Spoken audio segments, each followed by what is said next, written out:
जाहिल अपनी राय को सबसे बेहतर समझता है। बदतरीन राय वो होती है जो शरीयत के खिलाफ हो। हसद बीमारियों में सबसे बदतरीन बीमारी है। हसद नेकियों को इस तरह से खा जाती है जिस तरह आग लकड़ी को। तुम्हारा एक रब है, फिर भी तुम उससे याद नहीं करते। लेकिन उसके कितने बंदे हैं, फिर भी वो तुमको नहीं भूलता। भाइयों के हुकूक ज़ाया करने से अल्लाह ताला अपनी रहमत के दरवाजे बंद कर देता है, और बुराई करने वाले के साथ भलाई से काम लेना ईमान के कामिल होने की अलामत है।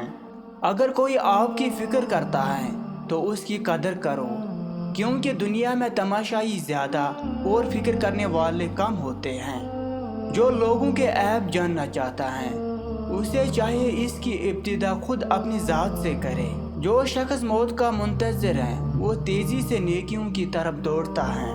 किसी की मदद करते वक्त उसके चेहरे की जानिब मत देखो, हो सकता है उसकी शर्मिंदा आंखें तुम्हारे दिल में गुरूर का बीज बो दें। किसी इंसान को दुख देना इतना आसान है जितना समंदर में पत्थर फेंकना, मगर ये कोई नहीं जानता कि वो पत्थर कितनी गहराई में गया है।